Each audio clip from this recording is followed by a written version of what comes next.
2 декември 2025 година, вторник, почитувани гледачи, добре дојдовте во централниот дневник на КТВ телевизија. А во него детали за актуелните теми со кои го одбележавме и денешниот ден. Следете не. Илија Панов Јапан осуден на 16 години затвор за убиството на Сузана Серенакова Сурун, кој го изврши кон крајот на јануари годинава. Основниот суд во Кавадарци денеска изрече казна затвор од 16 години за Илија Панов, обвинет за убиството на неговата вонбрачна партнерка Сузана Серенакова Сурун. Судот го прогласи Панов за виновен, утврдувајќи дека свесно и со насилно дејствување и го затворил носот и устата додека таа се наоѓала на подот до вратата од спалната соба, што резултирало со нејзина смрт. По предлог на обвинителот, судот му го продолжи притворот на Панов до започнување со издржување на затворската казна. Безживотното тело на Сузана беше пронајдено на 22 јануари во нејзиниот стан во Кавадарци со видливи повреди. Во текот на доказната постапка беше утврдено дека партнерите имале сложена и конфликтна врска полна со инциденти. Психијатарот и психологот, вешти лица во постапката, посочија дека кај Панов бил утврден висок степен на лага. Од вештачењата на судска медицина и исказите на вештите лица беше утврдено присуство на ДНК траги од обвинетиот под ноктите на жртвата, на нејзината мајца и хеланки, што укажува на интензивен физички контакт во критичните моменти. Иако Панов низ судењето се обидуваше да креира алиби дека за време на настанот бил кај пријател, доказите на обвинителството го побија неговиот исказ. Одбраната на Панов најави жалба на денеска изречената пресуда. Вчера во просториите на општина Кавадарци се одржа конститутивна седница на Советот за развој на Вардарски плански регион. За председател на Советот едногласно е избран градоначалникот на општина Градско, Киро Нацков. Ден на младо вино во Средното општинско земјоделско шумарско училиште Ѓорче Петров Кавадарци. Виното е еден од човековите производи кои се издигнуваат до божествена грандиозност. Денеска во училишниот двор на Средното општинско земјоделско шумарско училиште Ѓорче Петров се одржа дегустација на млади вина произведени од нивните ученици.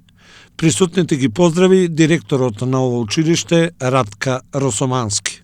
Овој настан е повеќе училишна манифестација. Тој е празник на нашата локална традиција, на семејните вредности и на трудот кој го негуваме со генерации. Годинава учениците донесоа примероци од домашно произведени семејни вина создадени од нивните семејства, кои ја чуваат и пренесуваат лозарската традиција од колено на колено. Денеска со гордост ја представува училишната линија на вина изработени во нашата винарија. Со голема посветеност, под раководство на професорите, учениците учествува во секој чекор, од берба преку технологија до финално представување. Овој пример се изложени тука пред вас, како доказ за тоа каква практична настава, какви практични знаења и вештини стекнуваат нашите ученици. Тоа е нашата заедничка гордост. Особено ни е чест што сите вина и семејните и училишните ги оценија еминентни енолози од Сдруженијето на енолози на Македонија, чиј стручно мислење представува голема вредност и силна мотивација за младите. Сакам од срце да им се заблагодарам и на нашите пријатели од Музеј Галерија Кавадарци, кои подготвија прекрасна изложба која денес го разубавува просторот на нашето училиште. Со тоа успеавме да споиме образование, култура, традиција на една убава целина. Денеска ќе ги наградиме најуспешните примероци, но ќе ги прославиме и трудот на сите ученици, нивното семејство и нашите професори. Ви честитам на сите за вложената работа, ентузијазмот и за желбата се зачува и унапреди лозарско-винарската традиција на нашиот крај.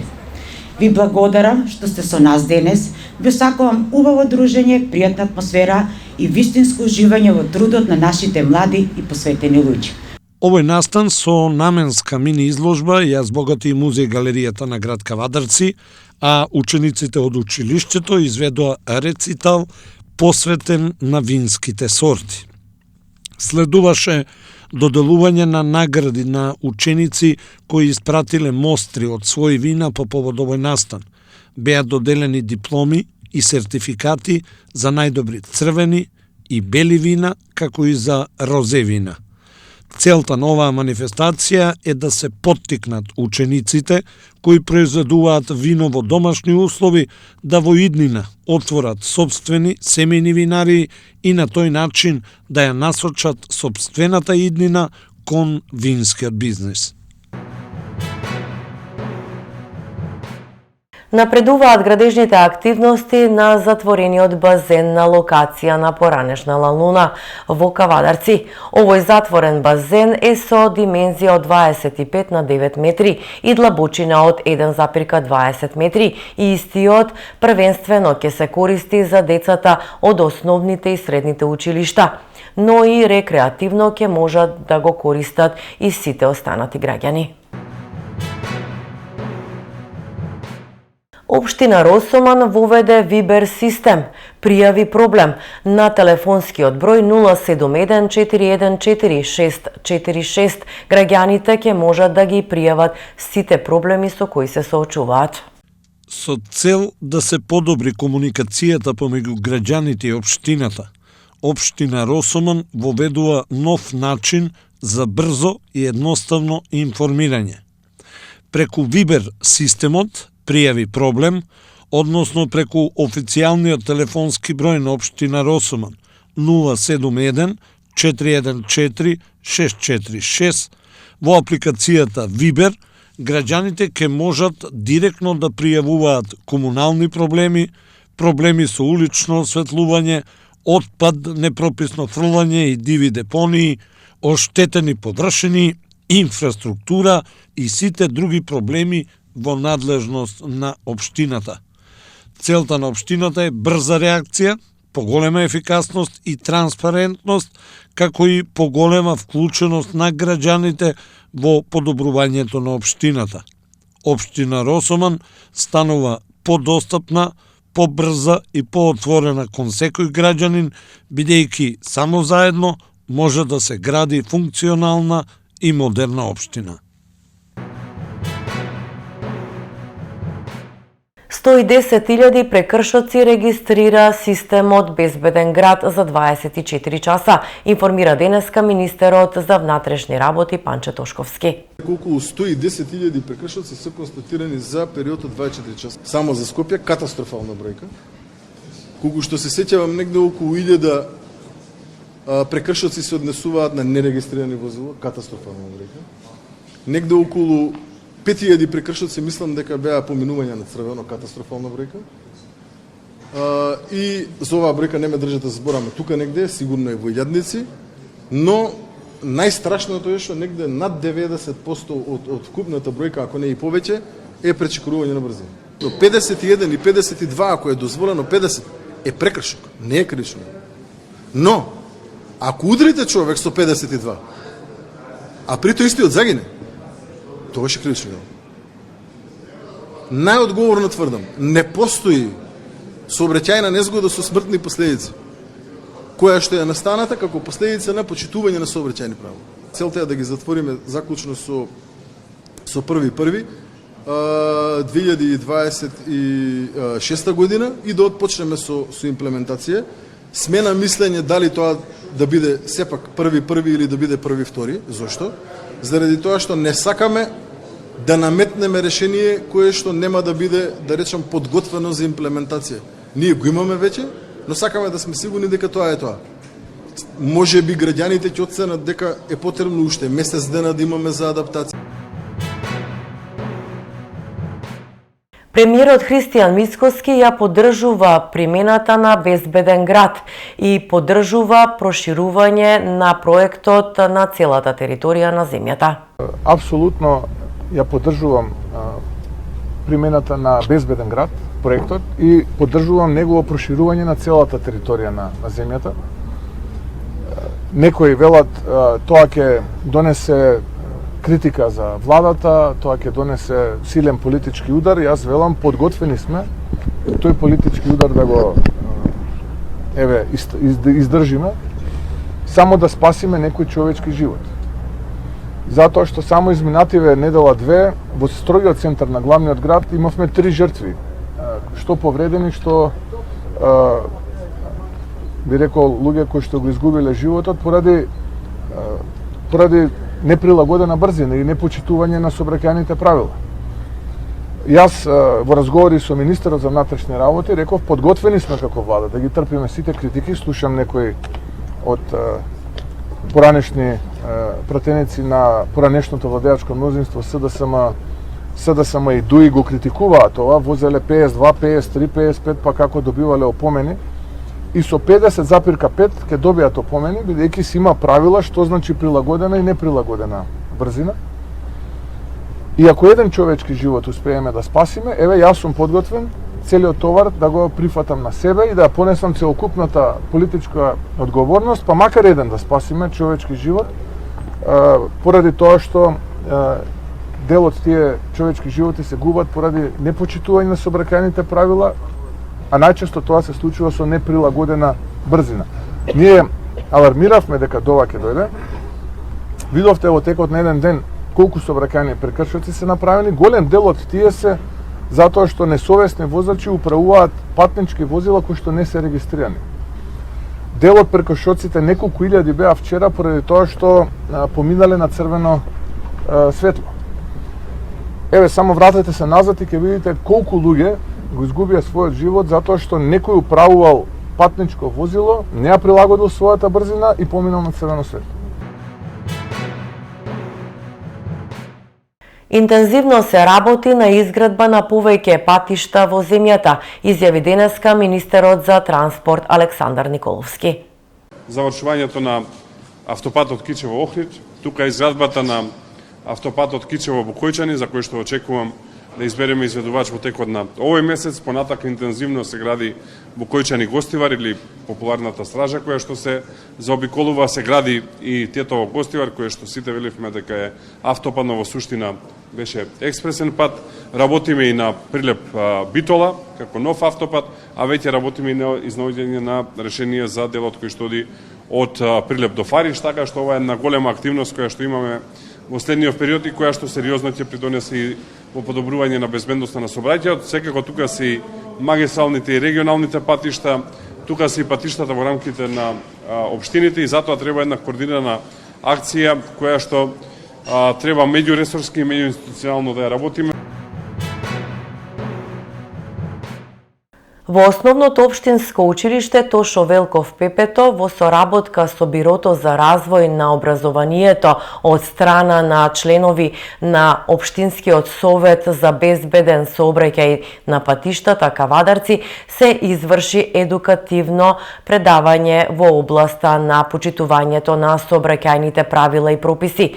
Тема на едукацијата беше човекот како фактор за безбедност во сообраќајот на патиштата. Основни сообраќајни правила и прописи, ризици за пешаци, велосипедисти и возачи на тротинети и правила за носење на безбедносна опрема. На учениците од 7 оделение им беа поделени брошури и флаери со едукативна и превентивна содржина. СДСМ поднесе пријава до Државната комисија за спречување корупција за тендерите од 9 милиони евра, заедно со сите докази. Премиерот Мицковски вчера во емисија јавно изјави дека го објавениот скандал од СДСМ за тендерот од 9 милиони евра е корупција и криминал, нека реагираат институциите. Тој нема ништо против. Еве, денеска сме пред Државната комисија за спречување корупција, да поднесем официјална пријава со сите документи, докази и информации што ги објавивме изминатите денови. Како што видивме, нема да дозволиме ова да остане само на пресконференции.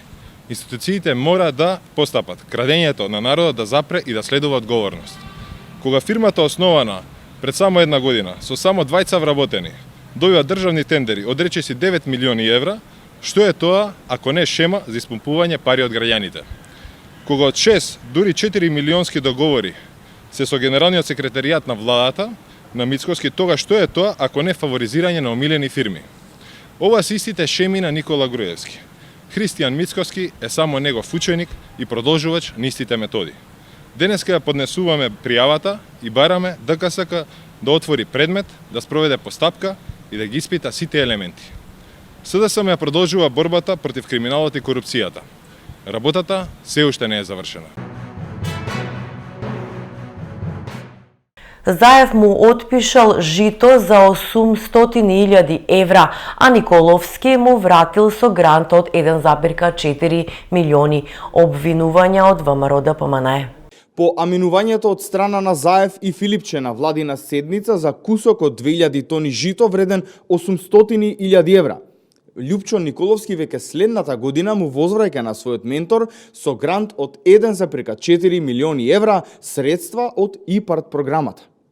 Компанијата Тргопродукт, која е една од најпознатите фирми во сопственост на Заеви, во тогашната 2022 година добила грант вреден 1,4 милиони евра. За граѓаните да им биде појасно, станува збор за познатиот бренд на Заеви Мамас.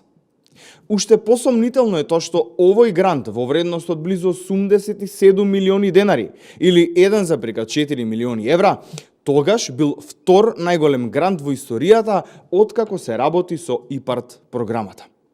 Ги прашуваме Заев и Љупчо Николовски дали станува збор за меѓусебен договор откако Заев му аминува кусок од државни стокови резерви во вредност од 800.000 евра државни пари, а тој продаден завршува на црниот пазар во соседна држава по скоро двојно повисока цена. Дали Љупчо Николовски како тогашен министер преку своето влијание помогнал да Заеви добијат неповратен грант од ИПАРТ програмата вреден 1,4 милиони евра? Уште колку вакви тендери и договори имаат направено овие луѓе? Дали може би конечно и обвинителството и судството ќе се одважат и да ги проверат овие случаи? Почитувани граѓани, менторот Заев добро ги обучил Љупчо Николовски и Венко Филипче да бидат негово продолжение на политичката сцена.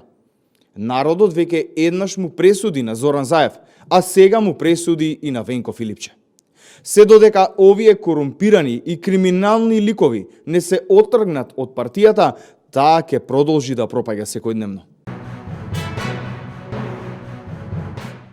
Продолжуваме со спорт. Женската ракометна репрезентација во Кавадарци се подготвува за турнир во Турција. За најдобрата ракометарка во 2025 Катерина Дамјановска, подготовките и турнирот се идеална можност за воигрување, но и напредување. Токму така е недела за женска репрезентација ќе искористиме заете за воигрување, за подобрување на некои техничко-тактички делови и нормално ќе одиме на турнир во Турска, во Анкара, каде што ќе имаме 3 надпревари против Турска, Словачка и Словенија и да си пробаме да видиме што како, бидејќи не чека период во март и во април, 2 ЕХФ недели, квалификацијски ЕХФ недели за европско првенство и тоа е моментално ова ЕХФ недела се користи баш за тие ЕХФ недели што го наследуваат за за квалификација за европско првенство. Факт е дека оваа репрезентација лека полека втасува, што се вика. Може би им фали уште малку повеќе искуство, меѓутоа желбата за напредок, желбата за докажување се покажува и на терен. Токму така, доста млада репрезентација, доста нови имиња, мислам нови имиња, како што сакам да кажам, постарите вако веќе се пензионира. Има по мене има иднина ова репрезентација, секако дека треба време, меѓутоа простор за напредок се има секогаш. Има ли простори за нови имиња во репрезентација? Се надевам секогаш, ростерот никогаш не е затворен, нормално. Дај Боже да имаме уште повеќе играчи, поголема конкуренција, тоа е секогаш подобро за репрезентацијата. Она најдобрата, најискусната Сара Ристовска, за жал нема да може да ви помогне во овој период. Да, нема да биде, имаше некој оперативен зафат, така да се надевам дека ќе се врати можеби во март или во април, дај Боже, секако помошта од нејзина страна ни е потребна. Ги следиш ли настапите на девојките кога станува збор за средбите од домашното првенство? Дали ја следиш нивната кариера на некој? Да, секако. Тоа ми е дел од работата, ги гледам и девојките во странство што играат секако. Ја користам секоја можност да изгледам утакмици, надпревари нивни, да видам во каква форма се, колку време играат, дали имаат минутажа, да нема, така да тоа е исто многу важен дел од нивниот настап како ќе настапува на репрезентативно ниво. Овој собир ни е поголем од останатите, 10 дена веќе ќе тренираме. Турција, Словачка и Словенија со сите 3 селекции имаме искуство. Се надам дека овие тренинзи ќе ни дадат мотив, баш што се вика, и хубаво ги работиме. Мислам дека со тие 3 селекции ќе се покажеме многу добро светло, затоа што имаме повеќе време да повториме и напад, одбрана, да договориме што ќе правиме за тие 3 надпревари. Треба и ние да очекуваме публиката добри резултати од тие 3 надпревари. Март и април ве чекаат квалификации. Да, ова ни е едни мини подготовки за тој период. Би сакале ова да ни биде и ветер во грб, овие 3 надпревари, малце да се дигне само до вебата. Играме со Белгија, со Германија и со Словенија. Би сакале да имаме подобри резултати него претходните надпревари. Колку победите, колку наградите може да го мотивирате еден ракометар? Па премногу. Дефинитивно премногу. Ова те прашувам за твојата награда, да кажеме за што станува збор. Да, дефинитивно за мене, бар како млад играч, едно големо признание и мотив за понатака.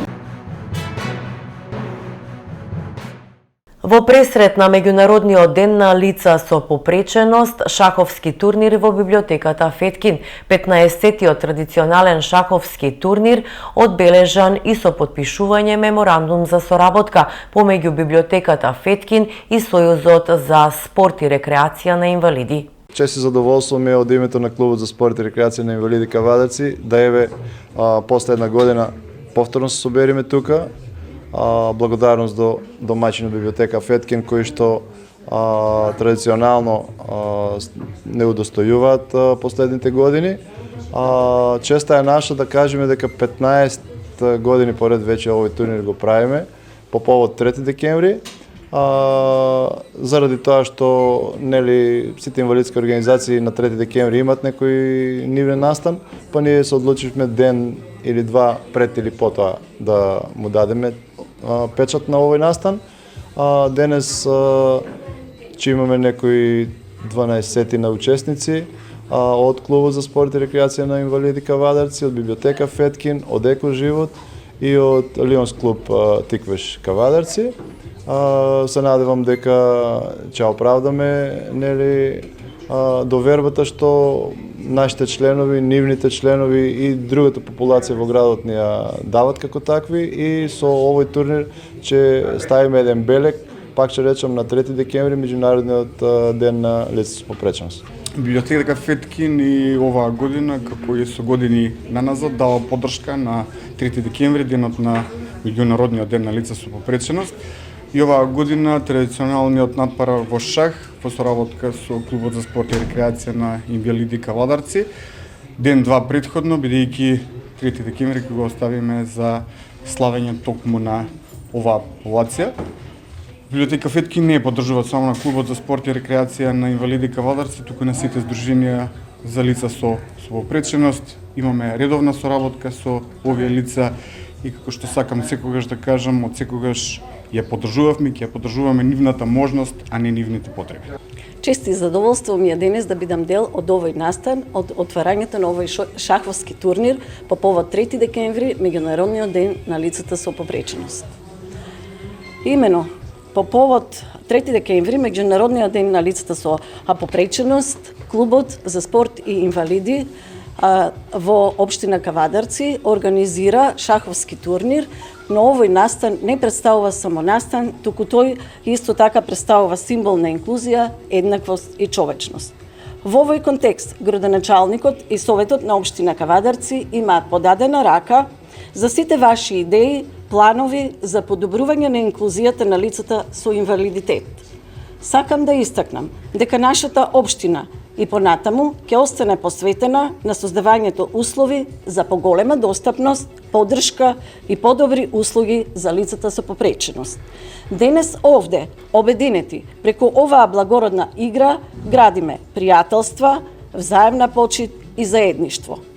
Почитувани надпреварувачи, Ви посакувам многу успех, фер игра и убаво дружење. Нека победи најдобриот, но најважно од се е сите заедно да победиме во духот на солидарноста и инклузијата. Со ова го прогласувам овој надпревар за отворен.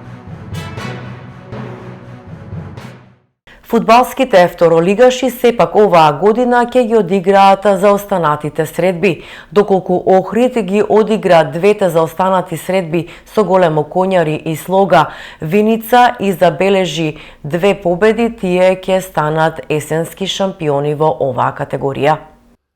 Изминатиот викенд беа одложени 5 надпревари од 15-тото коло во втората македонска фудбалска лига. Иако првично беше најавено дека тие ќе се играат во февруари, сепак дојде до промена. Надпреварувачката комисија при Фудбалската федерација на Македонија одлучи 5 меча да се играат наредниот викенд, односно на 6 и 7 декември. Според проценките, поради подобрување на времето, терените се во доволно добра состојба за да се одиграат надпреварите. Во сабота на 6 декември ќе играат Осогово Новаци и Кожув Вардар Неготино. Во недела на 7 декември ќе се сретнат Големо Коњари Тетекс и Слога Виница Охрид, а на 12 декември петок својот надпревар ќе го одиграат Детонит Плачковица и Скопје. Со овие 5 меча ќе се спушти завесата на фудбалот кај второлигашите. Ваквиот развој на настаните може да донесе и промена кај есенскиот шампион. Иако сите веќе ја прогласија Шкендија од Арачиново за есенски шампион, можно е Охрид да ја превземе таа титула. Имено, доколку утре се одигра за останатиот надпревар помеѓу Големо Коњари и Охрид и слават охриѓани, а потоа охриѓани забележат и победа во недела кај Слога во Виница, тогаш тие ќе имаат 1 бод повеќе од арачиновци и ќе станат есенски шампиони.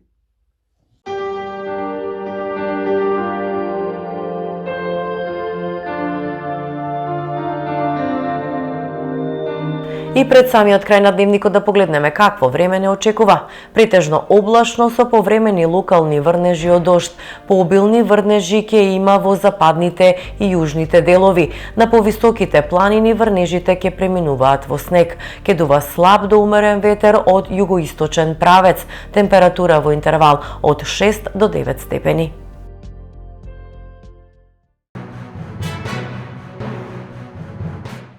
Ова беа темите и настаните со кои го одбележавме денешниот ден. Веќе за утрешниот следете неповторно во 20 и 22 и 30 часот, а до тогаш имајте пријатни мигови со програмата на КТВ телевизија.